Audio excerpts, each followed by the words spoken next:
has to be there to give them some information. But she spent 5 hours trying to take off her blood pressure cuff, her pulse, pulling her injection line. 5 hours. She looks like her. Leave that alone. Yeah. She did when she was newborn. Yes. But now I think she's That's looking more like exhausting. Yeah, it is, for sure. She's only 15 years older than I am. Yeah. Sit there and, No. I think gosh, I'm so grateful. Yeah. She was first born out, but she was just Christy's like dad a was in his 60s when he got early onset Alzheimer's. And to your point, like he got to the point where he couldn't even talk anymore. He couldn't communicate, but he's constantly Both kiddos, facing, the main compliment has, thank goodness neither of these look like you, Brandon. They look like their mom. I'm like, hey, Is it this? that sounds just fine to me. It's hard. If we've got more of those. looking up. I think so too. I think so too. Alex has all the Wait, I'm having a hard time seeing Blue with those brown eyes. But maybe. Yeah. I don't know. I think they're a dark blue. I told Lou that I think if we get there, we're going to read one of her favorite verses today. You got it? Nice, we do. Brown eyes, I don't know. Yep. No, they're not brown. No way, Jose. That's unusual. Do is what? Green eyes blue. Oh yeah, They're dark. yeah. My father has green eyes, and my mom has lots of Cherokee in her, so a darker olive complexion, darker hair, and dark eyes. And then 2 out of the 3 of us got green eyes, and then Raina and Remy have bright blue lightning eyes, and then Thaden has dark brown eyes like his mom, and then she could have hazel eyes like me. Who knows? Yeah, they say it takes a year, and at year 1, that's when it's like, okay, now it's set. Oh my gosh! So she came out and they're a little bit darker, I thought. Okay, I want to start out class today with some big news. So I know sometimes I pay more attention to some of this than you guys do, but this is huge. This is important. So if y'all hadn't paid attention, you need to pay attention now because this is a big deal. Today is National Dessert Day. So I don't know if y'all knew that or not. Today is National Dessert Day. So we should be celebrating, appropriately. I kind of was hoping. I mean, biscuits, we got the biscuits for sure, but I kind of thought maybe somebody else would know that, and sharing. like we would. But it's not like I provided desserts for you guys to celebrate either, so I can't really say anything to you. Yeah. So yeah, I made the announcement though, so partake somewhere else. if you weren't ready to celebrate now, maybe you can be. Oh, my goodness. So in light of it being National Dessert Day, here's a few facts about desserts. I'm ready. Okay, first of all, the chocolate river in the movie Willy Wonka and the Chocolate Factory, not the newer one with Johnny Depp, but the older one with Gene Wilder. That chocolate river actually had chocolate in it. It was a mixture of water and chocolate and cream, and it spoiled quickly and smelled awful.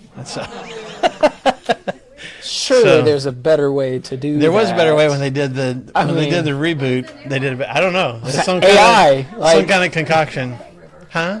How much chocolate? It was 150,000 gallons of liquid. Whatever the mixture was, is 150,000 gallons of it. So it doesn't look like thick chocolate. It looks like really thin brown water. It Yes. does. The new one looks like thick chocolate. So for those of you, looking to get married, or you got family members that want to get married, think about going to Hong Kong, because at McDonald's in Hong Kong, they offer wedding packages. So you can get married at that McDonald's, or at least get it catered by them. It includes balloons for like balloon wedding rings, like the actual balloon material. Anyway, the big thing is they will give you a wedding cake made of the baked apple pies. So if you want a McDonald's wedding cake, it's the apple pies, which would be disappointing to me because I remember being a kid and those were fried. The fried pies, and they started baking them however many years ago and just totally took the joy out of them. It was so much better when they were fried. Yeah, that's now sad. They're baked.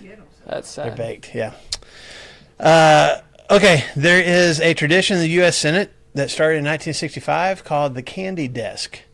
There was a senator that just for his own, like, I guess to keep himself awake or for lozenges or whatever, he kept candy at his desk. And then when he switched desks Well, he would share it with other senators and stuff, and then at some point he switched desks, and they were like, "But this is the candy desk." So it kind of started. Whoever sits at that desk now in the U.S. Senate has to keep it stocked with candy. It's just a thing now, and a lot of times they get it from candy from their own home state. They'll send it to them or whatever. But yeah, he's 60 years. That's been a tradition. Yeah, and what's funny to me is. It was a Republican senator, and like whoever occupied his desk when he moved to a different one, was also a Republican or whatever. So the Democrats started their own candy desk in 1985, and now they're kind of it's a rivalry. Yeah, I don't know. It was supposed to be a bipartisan thing, but they're like, no, we want our candy desk. So. Hold on, are you a Republican? Okay, you get candy. Maybe the wrappers are red. I know that's what I was thinking too. That's right. Yeah. There is a fruit. Y'all tell me if you've heard of this. A fruit called the black sapote. Anybody ever heard of a black sapote? I hadn't either. I think it's in Sapote. And I ran it through YouTube and Google to make sure that I'm pronouncing it correctly. So that's how the internet says to pronounce it. But it's I think native to Mexico, but I'm not positive. Anyway, the fruit of it tastes like chocolate pudding. It has the texture and the taste of chocolate pudding. Oh, I don't know about a texture thing, but yeah, it's like you scoop it out. It's like the inside of the fruit looks and tastes like chocolate pudding, and yet it has anywhere from 2 to 4 times as much vitamin C as an orange. Oh my! The black sapote may be my favorite new fruit in Mexico. Mm-hmm. I want to find out about importing them. I know that's let's find out. This is a company in California, and they need to put one of these here. Sprinkles Cupcakes in California. They have 24-hour cupcake ATMs. Yeah. Yep. Have you heard of this? I feel like we had one in the promenade at one point. Yeah, this is in California. Not the sprinkles thing, but it's like, you just, like a vending machine. Do, do, do, yeah, and you walk out, they have like half a dozen flavors to choose from. But these are like it's right next to the bakery, so the bakery itself is closed.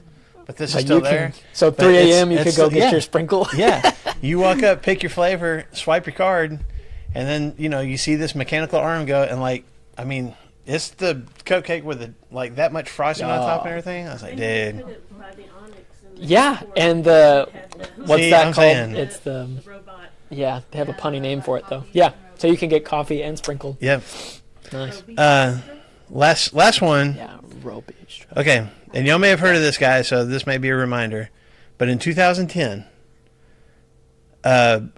professor of human nutrition at Kansas State ate one Twinkie or a package of Nutty Bars or some powdered donuts every 3 hours. For how long? For 10 weeks. And lost 27 pounds. Is that all he ate? Oh, well, no, he also ate other Little Debbie's. No, he ate. That's not what I meant. He ate Doritos. He ate Oreos. He drank Mountain Dew. What was his blood sugar like? Well, Yeah, so, that's what. No, 10 weeks. Not seriously. His whole. I don't remember. I think he ended up. I'd have to do the math. have to be healthy though. He was like because right if at he's 200 pounds. And he Health lost, and nutrition. 27. Yeah. He wasn't though. That's like you read the story about it, and maybe it's just him. But his whole thing was to prove that all these different fad diets and stuff is more about calories. And so he was like, I can eat this junk food, and it's about the calories, not what I'm actually eating. And so he ate just junk food for 10 weeks, every 3 hours, but never went above like. Yeah, he still exercised. He burned off the calories and stuff, but it was like, I read the whole thing about it. I was like, this is fascinating. I'm interested now. It feels counterproductive. But it was all about just staying under this certain number of calories per day and making sure that you burn a certain amount off. He didn't mention the tapeworm that you swallowed before. Could be. Yeah. But even because I think there was a question about like his cholesterol and those kinds of things, and that like it didn't phase him. Now that may be genetics on his part. I'll say he's got a really Anyway. nice baseline. 10 weeks. He lost 27 pounds. Sacrifice in 10 your weeks. life for 10 weeks. I'm like, if I can eat Oreos and Twinkies and Little Debbie's and lose 27 pounds in 10 weeks, sign me up. After 2 days, I'm all I'd be about like, I need a salad. Like, I need a salad. Who needs a salad? Yeah. Who needs Yeah. a salad? Yeah. Oh. Yeah, exactly. Black supposed. Do what now? I found one of those black supposed. Are they here? Sale Okay. out of Miami. Oh. Okay. $27 for one. Yeah. So you are going to purchase and then get it And here. then bring it here and we all get a spoonful of it. All right, so just a little dessert information for you. Happy National Dessert Day. Go enjoy Go your find desserts some today. dessert somewhere That's else. right. We are in Mark chapter 9. Last week we talked about this, continue to talk about this miracle that Jesus performed of healing this demon-possessed kid. And so just for time's sake, I won't rehash a lot of that. Jesus, beginning in Mark chapter 9, has experiences what we call the Transfiguration. Comes down the mountain and is met with this crowd that's arguing and scrapping about what to do about this kid that is possessed by this demon that seizes him and robs him of his speech, tries to drown him, throw him in the fire. It happens while Jesus is interacting with the Father. The Father says, if you can do anything, please help us. Jesus' reaction is, if I can. Everything is possible for him who believes, and we spent some time talking about this Father's plea. You could even call it a prayer, where he says, I do believe. It's not that I don't have faith at all, but I need help with where I'm falling short. I need help filling the gap of faith in my life. And so Jesus, heals this kid, hands him back to his father. The disciples are asking why they couldn't heal, and Jesus' response is this particular demon comes out through fasting and prayer. And so then this at the very end of class, we were talking about like what is Jesus actually getting at there? Is there a certain amount of days to fast, or a certain prayer to certain prayer, or certain times? How many times do we pray, or whatever? And it's more about the connection. It's more about like, am I spending time emptying myself so that I can be filled with God's presence to conquer the things in my life that Satan brings into my life and into the lives of others. So it wasn't. We talked about how the disciples are kind of in the same boat as this father. There's belief, there's faith, there's still a gap. We need some help in the part of our faith that's still unbelief. So that's a really quick summation of what we wrapped up talking about last week. Okay, so if you think about it, like Jesus has gone up on this mountain, had this amazing experience with Moses and Elijah and the voice from heaven, comes back down, crowds around, he heals this kid, and now he leaves from there and has this kind of, well, I guess the conversation after the fasting and praying kind of continues with the disciples, I guess is a good way to put it. So let's read through it. We left off 30. We left off in touched 29. For a moment. So let's start in verse 30. They left that place and passed through Galilee, and Jesus did not want anyone to know where they were, because he was teaching his disciples. And he said to them, the Son of Man is going to be betrayed into the hands of men. They will kill him, and after 3 days he will rise. But they did not understand what he meant, and were afraid to ask him about it. So, interesting thing here, we've talked before about Jesus, having private time, for lack of a better phrase, with his disciples, wanting to have like some more deeper interaction with them. And I think that's important. I think as we look even in the book of Acts, after Jesus is gone, and you see Peter and John and these guys kind of carrying on his ministry and the church beginning, how did they know the things they're supposed to know? Well, part of it, he promised in the Gospel of John, was that he was going to give them the Holy Spirit, who's going to lead them into all truth. But you also get a glimpse, like, there were times in these 3 years where it wasn't, Jesus was very intentional about teaching things specifically to his apostles that he didn't share with the rest of the crowd. Like, there are things that he taught the crowd, there's interactions that he had with the crowd, there's questions of theirs that he answered, there's miracles he performed, but there were times where he really wanted to pour directly into his disciples, and this is one of them. We don't know. We don't even know. Mark doesn't even know what the conversation is about. It just says Jesus is like, I don't want anybody to know where we are. I don't want anybody else around. I need time with you guys, because part of the reason I think is because he's really on mission now. Everything from this point on, after coming down the mountain, is heading towards Jerusalem. Yeah, right? I think that's why he says, and he did not want anybody to know. And then my version says, for he was teaching his disciples. And it's like, okay, well, we've had parables, we have miracles and stuff. What's he teaching them? But he's teaching these guys something that is very, very, very specific that we already hit in chapter 8, whenever Jesus is like, hey, here's the deal. I'm going to tell you plainly what's going to happen. Who is going to murder me, what you can expect, and then what's going to happen to me. I'll be buried, I'll come back in 3 days, and I'll rise from the grave. He tells them very plainly how that's going to happen. So this is the second time that Jesus is telling them this plan, and it wouldn't be, at least not right now, this is something that's just for the disciples to hear. He told them not that long ago what the plan was for him to be the suffering servant, the suffering Messiah. And so he has this mountaintop experience. He goes and has this miraculous healing of this boy. And he says, okay, listen, remember, we're talking about faith and all that stuff. Let me tell you the plan again. Just us right here in this one little room. I'm going to sit right here and you guys sit at my feet. I'm going to tell you what's going to happen, okay? The Son of Man, that's what he says, the Son of Man is going to be delivered into the hands of men and they will kill him. Very, very easy to understand. Which, is there anything that's unclear about that? The Son of Man thing could get a little...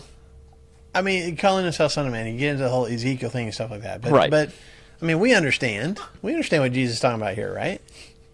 Right? Okay. Yeah. Because we've we know, read it right? already. Yeah. So it's really easy for us to go, God, stupid disciples. Right. But They were still thinking, earthly kingdom. he's the Right. Messiah. He's the king. He's going to establish his kingdom. And Jesus is like, well, here's what's going to happen. And that's the thing. I don't know if you guys have ever. I remember as a kid, they told me I needed glasses, and I was like, I see just fine. Then they put the glasses on. I was like, I can see clearly now. You know, the rain is gone. This is amazing. Didn't realize it, right? So they. should make I you didn't should know. make a song out of that. Yeah, they should do that. But the disciples have been operating like, yeah, we see really clearly. You're going to establish your kingdom. The Romans are going to be obliterated, and then the Jewish people will again resume their place on the top. Like, that's the plan. And Jesus is like, hey, glasses off, glasses off, glasses off. Come on, here's what's going to happen. The Son of Man is going to be delivered into the hands of men. So God's child is going to be delivered into humans' hands, and they are going to kill him. That's the plan. But he even says after that. And that's difficult. And then 3 days later, Yep. he's going to rise. After he's killed, he's going to rise. Yeah. So Okay. how And how much more plain can he make it? Right. The disciples are still looking through these glasses like, yeah, rise, dead. Yeah. Gotcha. Because then they say they did not understand. So the Greek word for that, I mean, isn't very obscure. It's like it's right here, but I can't see it. I can't see it clearly. I don't have it. You had something you wanted to say? Well, I was just wondering why they were afraid to even ask him. That's Good it. question. Why are they Yeah. afraid? Why are they afraid to ask him about it? Because it says they didn't understand and they're afraid to ask him about it. Why might they be afraid? Because he rebuked Peter the last time. Peter was like, no. He's like, afraid of being rebuked. Yeah, one chapter ago, so He like called. a few days before this, when he said the exact same thing, and Peter's like, hey, that Peter says that's not going to happen. And Jesus called Peter what? Satan. The ultimate Didn't enemy. even say like, hey, you're acting like you are Satan. Like get behind me, Satan. There's a very strong rebuke. And then that's when Jesus like, crowd, now come around. Let me share something with you. And Peter's like, really oh puts my the spotlight on Peter. Oh, man. So I think part of it, in answer to your question, Pam, I think part of it is like, I don't want to be put on the under spotlight like Peter was. And if Peter's still one of the guys that doesn't understand, he's been on the mountain. He's seen the transformation. He's seen Elijah and Moses and still didn't understand that because he's talking about building shelters. But okay, then we come back down and now Jesus is going, y'all aren't fasting and praying enough to heal people. And by the way, these people that y'all were just having arguments with, they're going to end up taking me into their own hands and killing me. But I'm going to rise again in 3 days. And Peter's like, He said it again. but don't say anything. Don't. Because nobody wants to get called Satan. I wonder if someone like ask him what he meant. You No, ask him. no, I'm not no. asking him. You ask him. Yeah, it's interesting too because Thomas, ask him what he meant. Thomas. no, shut up. not asking. Everybody's quiet. The word afraid there is the word phobos, so it's just your It's fear. general word for fear and all of that. And it's obvious, but I want us to kind of see it just a little bit. That same word is used the other 2 times that the disciples have been on the water with Jesus. So whenever the storm is coming and Jesus is like, "Hey, shh," quiets the storm. It says that the disciples were filled with this kind of fear, the same word, that fear. But then the other time, whenever they're stuck in the storm and Jesus is walking walking on the and water. he means to walk past them, and then he gets in the boat, the whole thing, that same fear is there. But so that same word is used. So I think that both of those things can be true of like, whenever Jesus told us the same thing, Peter just got like, slapped. Ooh, that's not good. I don't want to say any of those things too, but the same fear of who is this guy? Because it's like they've still got those glasses on and they're squinting really hard to see through those things. Like, Jesus, the Son of Man's going to be betrayed into the hands of men, and then you're going to be killed and rise in the 3 days. I don't understand. Yeah. And there's a fearfulness of like, what kind of power? Who is this guy? I think that is still kind of I at the think forefront of that. I also think God would do that to his son. I mean, right. Yeah, Right. whoa. And that's not the way the Messiah What? is. Like, we've read the prophecies. That's not the way the Messiah works. No. So You're going to be elevated as king, Yeah. not brought low to death and a humiliating death at the hands of your enemies. I'll do a real quick version of this because I think I told y'all before. But I had when I used to coach baseball, I had a kid that played on my team. He pitched for me. His name was Angel, and he pitched for me. He's a decent pitcher, but he would get like really frustrated if he started missing the strike zone, and he would really start trying to, just really guide that ball in there, which just makes things worse. Your husband would say the same thing, and I would tell him, Come on. this 12-year-old kid, I would be like, hey, don't aim, just throw, because he was trying so hard to, like, he would change his release. Yeah. Because he's trying to, and just messing himself up. And I would just say, just relax. Don't aim, just throw. You know how to throw. Throw to that glove. You see the glove, throw the glove, and just trying to get him out of his head. That's what I was trying to do, okay? And so I coached this kid 2 or 3 years. I think it was when he was 13. We're in practice, and he's throwing, and he starts, missing the strike zone, and I can see his mechanics messing up. And I said, dude, Angel, just relax. Just throw. Don't aim, just throw. Yes, sir. He was so polite and he was such a good kid. He's like, yes, sir. Okay. And I turned around and walked off. He was an Angel. I turned around and walked off, and then I turned around and walked back. I was like, Angel, do you know what I mean when I say that? He's like, no, sir. 3 years. Oh, Yeah, buddy. this is the 3rd year that I coached him. How many times have I said that to him? He's like, yeah, I never knew what that meant. I just, Yeah, dude. That probably had the same effect. So then when I explained it to him, he's like, oh, okay, all right. So I think of Angel when I read this, where it's like Jesus is saying something, and all these disciples are like, yes, yeah. Whereas if Jesus had even said, y'all even know what I'm saying? No, I don't understand it all. But they're not gonna say it. There were prophecies in the Old Testament about what would happen to the Messiah. Yeah. The suffering servant and all that in Isaiah. And they didn't go to the biblical schools and get all that training. And even then, a lot of rabbis didn't like teaching that part because they too had an image of what the Messiah. Right. By the time Jesus shows up, the image of the Messiah had been not completely changed, but definitely shifted, for sure. And the suffering servant, even if they thought what you see in Isaiah 53, this description that we point to and see what Jesus did on the cross about the Messiah, still didn't conjure up in their minds defeat and death. He's going to suffer, but he's still going to be victorious. He's still though. going to be, He'll crush the king. serpent's head. And so to die, you're going to die, and then the whole rising again 3 days later. How Have how no. does that even happen? What are we talking about? I have nothing there for it. He already risen. Had Lazarus already been risen? At this point, because it's a different gospel, so we don't know exactly for sure. I wouldn't think so, because in John, the resurrection of Lazarus happens really like right soon before he goes. before the entry into Jerusalem. And we're not that far in Mark yet, so I doubt that has happened at this point, but I don't know that for sure. Even today, Jewish rabbis don't want their students studying the 53rd chapter of Isaiah unless they're there to guide them. Right. Yeah. Right, because they want to give them the clear real. picture. Yes. Mm-hmm. I think people today do that too. I mean, justifying why you're sinning. I mean, you know, Mm-hmm. it's not really a sin. It's not that bad. It's not that big a deal. That's right. We try to rationalize things and justify things. That's right. So in our eyes, it's not what it is. Yeah. So statisticians got together and calculated the probability that 8 of the prophecies in the Old Testament would occur in one man's life, just naturally. Yeah. And they came up with a number of 1 chance in 10 to the 17th power. That's a quadrillion. Yeah. Mhm. That's the equivalent of covering the state of Texas in silver dollars. Yep. And Up to a foot high. one gold coin, and you take a blind man or blindfold a man, and he gets 1 chance to go out there and pick up that one gold coin. Uh-huh. Yeah.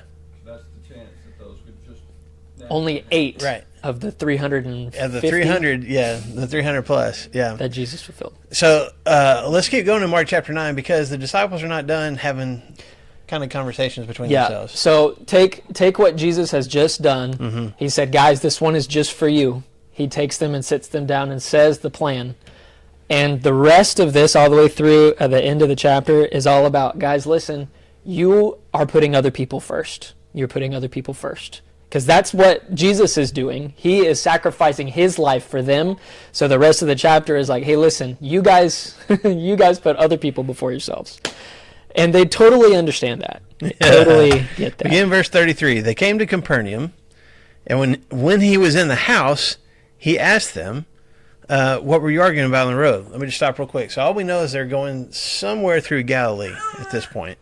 So Capernaum, we've been here a few times. It's on the northern coast of the Sea of Galilee. So wherever they were, whatever mountain they were on, they've walked for a little while. It may still be the same day, but they've walked for a little bit. Then they come here to Capernaum. And so while they're walking along behind Jesus, apparently what was happening? They're arguing. They're fighting with each other. And again, like you and I have been on wilderness trek together when we're walking that single file line, and somebody back at the back of the line is having a whole conversation, and you're like hearing little snippets of it, but not the whole thing. You're like, what are y'all talking about back there? Anyway, Sometimes it is this conversation because they're teenagers. that's right. Verse 34. When he asked them, what were y'all arguing about on the road? Their response, they kept quiet because on the way they'd argued about who was the greatest.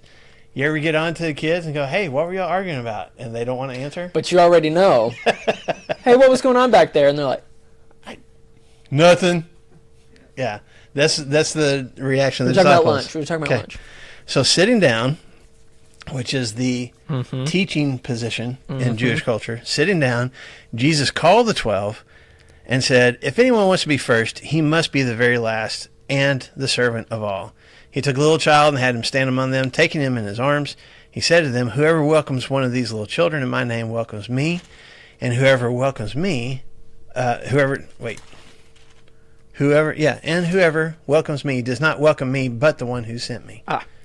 Yes. So we'll stop right there. Yeah. So, what were they arguing about? Jesus is hearing them going back there in the back. They get to the house. He's like, what's going on back there? But he knew. He knows. No, but he just wanted them to say it. There's no answer, and he says, I'll speak to exactly what you guys were talking about. It's like kids. It's dealing with kids. Yeah. But he gathers specifically the 12. Again, this isn't This the rest. is just for them. This isn't even other disciples that are not the 12. He specifically gathers the 12. They're in a house. And says, listen, if you're going to be the greatest, what do you got to be? You got to be the least, right? Whoever, if anyone wants to be first, he must be the very last and the servant of all. Now, why? I want to go mess with a thermostat while you answer why that's like revolutionary. Yeah. I mean, it would be countercultural, right?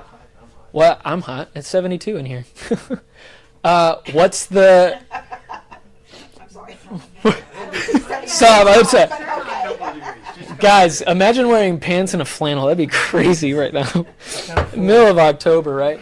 What's the in our culture? I am trying to will it. So we already went to a pumpkin patch. We sweat the whole time. Marshall's already back. I know. Yeah, So you I'm haven't answered the question keeping yet. You're still talking about the flannel. I'm stalling. In 2025, what's the main goal of our culture? It's that we're moving up in our status, that we get bigger houses, that we get newer and better cars, that we get more follows. Yeah, we get more follows. I become the best on my team. I become the boss of a bunch of people, or I've achieved more money. I've worked harder than other people, of this status thing. The same thing is true for Pharisees, rabbis, the Roman culture, the Jewish culture that's here. Is this elevated structure of, listen, we're trying to get to the top. Because remember, the people that are poor and destitute, what do the disciples, much less everybody else, what do they think about people that are poor and destitute? Yeah, there's sinners, there's something wrong and stuff like that. So you would equate greatness with being close to God, righteousness, all of those things. And so just quickly, why might that be the topic of discussion that's happening on the road? Why Think are about the disciples arguing about this? what we've been talking about for the past 2 weeks. Who's going to take over after Jesus goes away? Okay. So Jesus has talked cryptically about going away, so... He hasn't talked cryptic. No, he hasn't. In their Excuse minds, me. he has. It's cryptically on their minds, yeah. So Peter's like, okay, he called me Satan, but like, I'm kind of his guy. But John's like, yeah, but he loves me the most. Yeah. And then, anyway, what Andrew would be event- like, Peter, you wouldn't even be around him if it wasn't for me. 'Cause I'm the one that came and found you. Yeah, you're ridiculous. Yeah. And Philip's like, I ran the numbers, buddies. Here's what's going to happen. Okay? Matthew took all the notes. Yeah, Matthew took all the notes. That's right. What event might have transpired that might make other disciples feel superior than others? Oh, why is The that the case? Transfiguration. Why is that the case? 3 of them went up there. Oh, The rest of them didn't go. Just the 3. And then what was Jesus' instructions to those 3? Don't tell. We don't know for sure. But what would you guess? They were bragging. Probably. but You, but it was a exactly. Incredible. These I don't even faded- have the words to tell you. Listen, let me tell you, you missed out.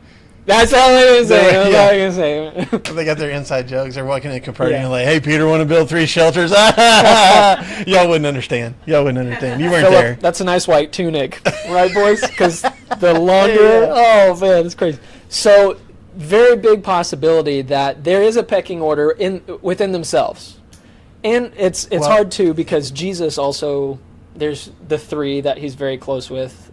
Forgive me Go for ahead. interrupting. No, go but ahead. Also, when they came back down the mountain, what was the situation? Got this kid that needs to be healed. These other 9 can't do it. So now you got 3 who got to have an experience that the other 9 didn't, and the other 9 can't cast out a demon. You don't think there was somebody going, well, guys, I could have cast it out, except I was on the mountain with Moses and Elijah. Oh, Did I say that out loud? so you can see, because, and I know we're reading into the text a little bit, but Jesus is hearing them bicker. Jesus is hearing it, and he's asking them, what were y'all talking about? And this is what teenagers do, always trying to one-up each other and stuff too. And so he says, what are you guys talking about back there? Sets them all down. And then he says this paradoxical statement. He says, if anybody would be first, the Greek word is like protos, like and then must be the last. So that's eschatos, last. And you must be a servant, a deacon of all. So if you want to be first, you got to be the last. Which, this is revolutionary. I love it because we've known these verses for a very long time, but what is essentially Jesus telling his disciples? It's very basic for us, but we, just like them, get it wrong all the time. How are you going to be the greatest?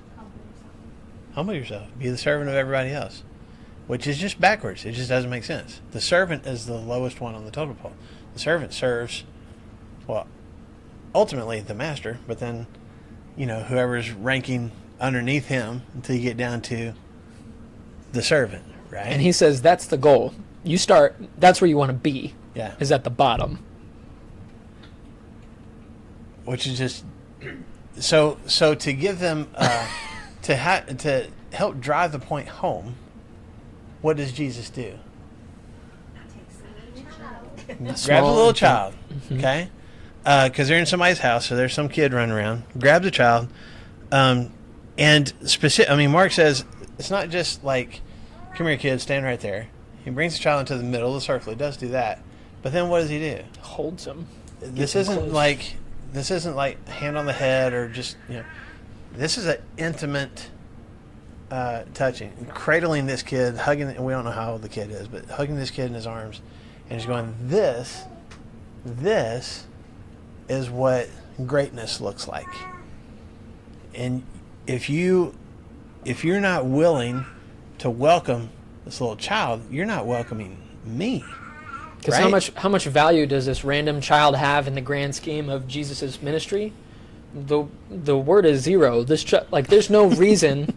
There's no reason for Jesus to spend any time with babies or for his disciples to spend any time with small children, because they don't have any implications in the kingdom that he's trying to establish, right? And Jesus says, no. They are the ones that we are supposed to focus on the most. And they were the least. Society especially. Yeah. Yeah. And so for Jesus, and even having this touching connection with this child in their culture, that was women's work. yeah, That was beneath them even as men. Like men, it's not that they never hugged their children, but you just didn't do that. That was the woman's job to nurture. Okay? So Jesus is taking everything that would normally be associated with insignificance in their minds and in their culture, and saying elevating them. this is what it looks like to have connection with me. You have a connection with a small child like this, you have a connection with me. And it's not just, I'm not trying to knock it, it's not just about rocking babies, okay? That's a very important thing. But Jesus is getting at, you shoot for, to say what you were saying earlier, like the goal is to get to become the least and to pay attention to the little things and the little people. Yeah. The main reason that somebody should have power is to be able to help those who have no power, which is ultimately Jesus' thing. Jesus, the ultimate power, God in human form, came to save Fallon, the least in our society, that can't take care of herself and can't feed on her own, or she soils herself. She gives nothing to society except for us. She's adorable, right? She's adorable. She gives nothing to us, but Jesus comes and says, a child that has no significance, I'm elevating all of that, and I'm not using my power for my own gain, but I'm using that to empower those that have nothing. Those that have nothing. And that's exactly what Jesus comes to do. He says, listen, somebody who receives, so you partners with and says, man, you know what? We're going to be close, and we're going to be tight, and I'm going to take care of you. That's what I'm calling you boys to do. Is don't have power so that you can exert that on other people, but you have power so that you can help those that do not have any power. Yeah. And that's a revolutionary. You tell that to teenage boys, which Marshall and I both did for many years of our lives, of saying, hey man, you have some influence, and your influence is really important. People are going to follow you to their detriment or to their flourishing, and you get to decide what that looks like. So that would be world shaking for these disciples of we're in this random house in Capernaum, and you're saying that we don't need to care about this power structure, in that we need to care about being the least and loving on the least? Yeah. What? Well, Jesus? But then he takes it even a step further and says, you welcome the child, you welcome me. You welcome me, who are you actually welcoming? The one who sent me, talking about God the Father, right? So what is Jesus saying? If you start figuring, I'm answering my own question, sorry. Go for it. If you, the more that you work on becoming less significant and paying attention to the less significant, the closer you are actually getting to the Father. This is what I came to do. I'm modeling it for you. And so if you start doing this, you are connected with me, because this is, as your rabbi, as your teacher, this is what I'm showing you how to do. So we're making a connection, because I see that it's what I'm showing you and modeling for you is you're cluing into it. But even beyond that, the closer that you and I get to each other, the closer you are to the Father. I know this is in a different gospel, but what's one of the questions that somebody mentioned Philip earlier, that Philip asked Jesus the night before or the night of his arrest? Jesus, show us who? Show us the Father. And that'll be enough. And that's all we need. Just show us the Father. So for 3 years, they've been following Jesus around, and there's kind of been this thing, at least in Philip, maybe more of them, in the back of his mind going, okay, but when do we get to see God? When do we get to see the Father? And Jesus is like, where you been, man? Like, if you've seen me, you've seen the Father. When are you going to take the glasses off, buddy? And it's not the exact same, but it's similar here where Jesus, like, there's this goal that Jewish people had to be close to the Father, to be accepted in the kingdom. And Jesus is like, this is how you gain acceptance. This is how you get that connection. You start paying attention to the people who can't take care of themselves, the people who can't fix themselves, the people who can't do things for themselves. You make that your priority. Why? Because that's what your Father does. And the more you do that for each other and for society, the closer you get to Him. Push away all these notions of climbing the ladder of socially, economically, whatever that is. Push all that away. I'm surprised he didn't say, I chose you all. Yeah. Yeah. I could have picked anybody. Yeah. I picked the less than. He picked Yeah, I you picked the all. JV. Very much could have said that. Any other comments about that before I'm trying to get us through? I don't know if we'll get through all the way to the end of the chapter because it's a long chapter. But the same thing happens in 38 in this little chapter and stuff Yes. too, because they're arguing about who's the greatest, and he's like, hey, listen, think about the least, and then John's like, hey, now that you mention it, we are so much better than everybody else. so let's read it. Verse 38. Oh, sorry. I think it was like, I think even now, knowing everything we know from reading the Bible and being able to study it, there are things that we don't really understand. There's plain as day in there. God. For sure. But with them, I think instead of just being glasses, I think of it as those really dark glasses they give you at the ophthalmologist gives you When your eyes are dilated? And they're so you can just, Focus. yeah, you have to have a driver and all that stuff. I think their glasses were like that. I don't think it was just regular glasses. No. They just, and you have to remember all this time. No doubt Satan was working against all this just like he is in our For lives. sure. So, I kind of try not All to those- be too hard on them. Yeah. I'm not being hard on him at all. They're just like me. Yes. Yes, I connect with him. I think I would be one of the guys that if Jesus plainly said, I'm going to be captured, tortured, and killed, and 3 days later I'm going to rise again, I'd be one of the guys like, I don't know what that means. I love your How's that teaching. gonna I love your work? teachings, but just show us Hey, the just tell us Father. the farmer story again. That was Yeah. awesome. Like, I don't know what you're talking about right now. So, okay, verse 38. Teacher, said John. So still in the context, like Jesus, like, hey, welcome Receive children. this child. And, be less than. Teacher, said John, we saw a man driving out demons in your name, and we told him to stop because he was not one of us. What is John hoping? What is John hoping that Jesus is going to say? Good job. Good job. I'm You're trying right. to He's put. not one of us. Yeah, I'm trying to put myself. John's like, yeah, this is the right time to say. There were some other people trying to serve in your name, and we stopped them. Yeah. He's trying to change the subject. Maybe it's on them. Well, who did Jesus have this little conversation about being the greatest with? Not the whole crowd, right? Just the 12, right? So then John's going to point out So- somebody that's not a part of the crowd. So if we're having this private conversation with Jesus, and it seems like, at least in this moment, he's telling us something that he's not telling everybody else. I think John's like, okay, while it's just us, while it's just our circle, we're the inner circle, we're the elite squad here. Let me tell you something, Jesus. There was somebody trying to cast out demons in your name. He was like, Blessed in the name of assurance. Jesus, come out. And we were like, oh, okay. Knock that off right Calm now. down, buddy. Stop that. You know why? He wasn't one of the 12. He wasn't one of us. It's like those couple of verses right before that. John's like, yeah, greatest, least. He's not There even was this listening. guy that's not one of us. And he was trying. Golly. So I think we're still in the context here of who's the greatest. Because in John's mind, if you're part of the 12, you're some of the greatest. And you're not, you might be a disciple, you might be a follower, You ain't no apostle, but you're not one of us. You're not in the inner circle. We are still better than you, and we will dictate to you what miraculous powers you're allowed to use in the name of Arrogant. yes. Now, what is the most ironic thing about that sentence? We saw somebody casting out demons in your name, and we tried to stop him because he's not one of us. What's the most ironic part about that? What? No, we couldn't either.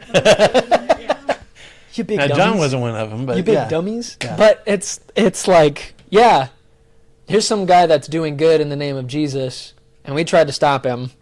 But this guy's having success, where the disciples are not. Yeah. But I think that if Peter, James, and John had not been taken to the top of the mountain, Mm-hmm. I don't think they would have been driving out demons. No. No. But here is John, somebody that was there, that's pointing out, like, there's still a little hierarchy and stuff that we're talking about here within the disciples, and we're better than the other disciples, definitely better than the population at large. And I think there might even be part of John's like, okay, we, and by we I mean James and Peter and I, us three, Yeah. told him to stop. I know these other guys can't even cast out demons either, but whatever. We told him to stop because he's not one of us. Yeah.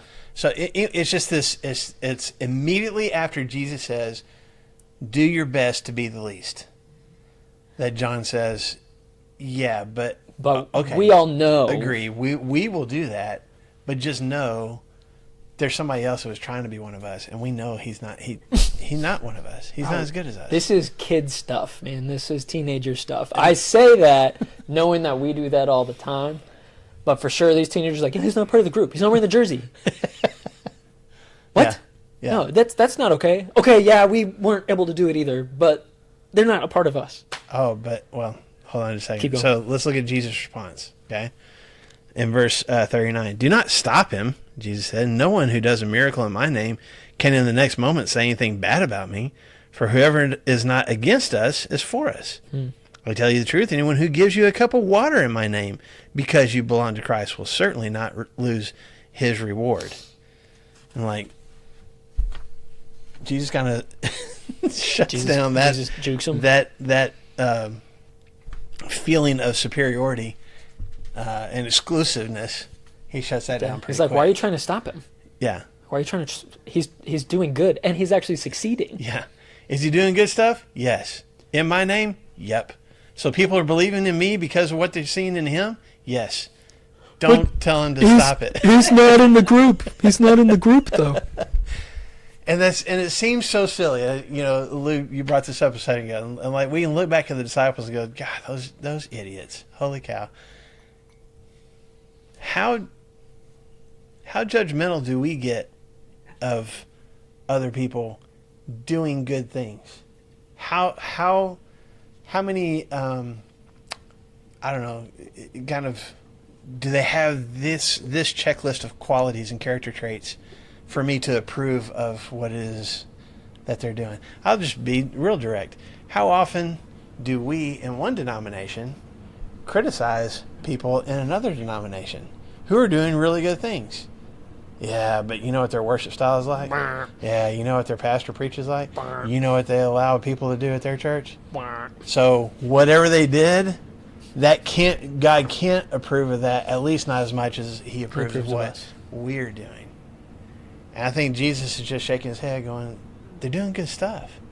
And people are experiencing kindness and compassion and love and hope, and they're getting a glimpse of me. Stop telling them to stop. Don't tell them to stop. Whoever is not against us is for us. Guys, we're on the same team. Was that guy, whoever he was, part of the 12? Nope. But is he on Team Jesus? Yep. And we're working together to defeat, as you said a minute ago, to defeat Satan, to defeat the kingdom of darkness. I like the logic of your conversation, though. So he's expelling demons. Yes. In my name. Yes. During the late 1800s in the Irish famine, the potato famine, there was a pastor who tried to get all the met him, pastor met him, and then a Catholic priest walked in, and all the Protestants left. Yeah. They didn't want to help him because he was Catholic. Yeah. And that pastor who organized it eventually died because he was in contact with so many sick people. Well, I'll give you a little bit more. That was in the the 1800s. In the late 1900s, early 2000s, when I know specifically when Billy Graham, famous preacher, but he's Baptist, was doing one of his campaigns in the city of Nashville. And they just sent the word out to all churches, all denominations, can you send some people? They were praying for and expecting hundreds, hopefully thousands of people to want to make some kind of decision to give their lives to Jesus or to give their lives back to Jesus again. Can you send some people to help, to pray with them, to walk with them through that journey or whatever? And there were churches that refused.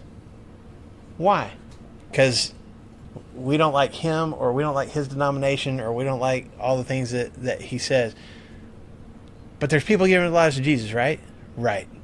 And you can actually help them in that process of turning away from whatever life they've been living and turning to Jesus and helping them find salvation in him. You can be a part of that process, right? Right. But you don't want to? Nope. Why? Because he's not one of us. And we don't belong to him. Super pharisaical. Yeah. I'm saying we do this kind of stuff all the time. We make judgments about people and we criticize the good things that they're doing. I mean, I could get really into the weeds in this, and so I'm not going to today. But, and I've been guilty of 100%. it. Okay, and I just think, I maybe here, maybe it's the Spirit, maybe it's Jesus himself whispering, like, don't stop someone from doing good. Are they doing good? Am I being honored by what they're doing? Then let them do it. And that goes back to the least and the greatest. I am getting myself out of the way and not making judgments about what you're doing because you're doing good. How can I help you keep doing what you're doing, and not make it about me and my checklist of prerequisites? It's about him. Go ahead. Yeah, no, it exemplifies the point that he was just making about the greatest of that. If we're trying to be greatest, if I'm trying to be the king, then for sure keep doing that. For sure keep putting people down for doing good, even in the name of Jesus. Because if you're trying to be king, then Jesus has no room to be king, because that's where I want to be.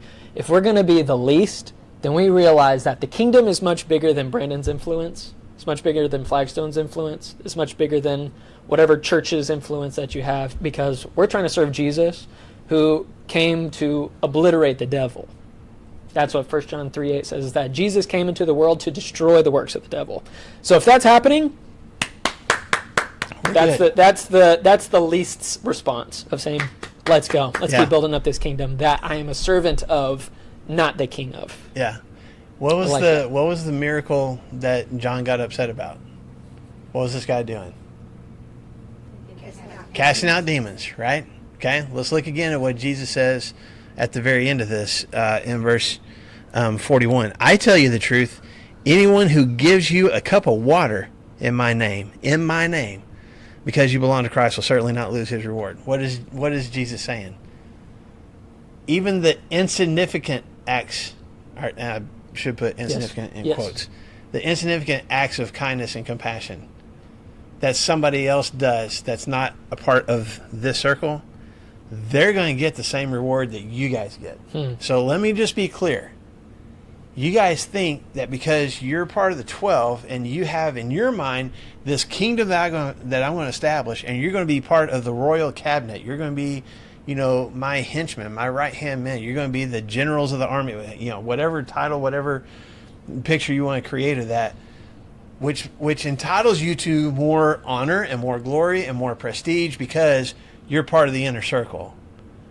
Just know, whatever rewards you think will come from that, somebody who hands you a cup of water and says, you look thirsty, I want to give you this in the name of Jesus. Because I believe in Jesus, I want to help you quench your thirst. That guy is going to get the same reward as you. Which means what? That guy is equal to you. Does that make sense? That would have been not crushing, but it definitely would have been a shot. It should hurt a little bit to their, them. Yeah. Yeah, to these disciples. For Jesus to go, yeah, not just the demon caster outer. I mean, he's doing good stuff. But somebody who welcomes a child. Somebody who says, hey, here's a drink of water. Bless your heart, you look thirsty. God says, oh, that one's sitting next to my throne. That's someone from my kingdom. Which just, it almost gives me chills. That's so cool that God notices the insignificant things we do. There are no insignificant acts of kindness and compassion and love when we're doing those things to honor God. Yeah. I'll tell one of your stories then, because whenever Marshall went to India and you were there with Kurt and looking at this huge province, millions of homes and stuff like that, was it you? It was like, how do we do this? And it was Kurt. Kurt, how do we do this? Like, how can you possibly preach the gospel to all these people? And what was his response? You start one at a time. How about a cup of cold water? Yeah. Yeah. And how that, like, those little moments are just as big and impactful as a huge drive to, it's a huge thing.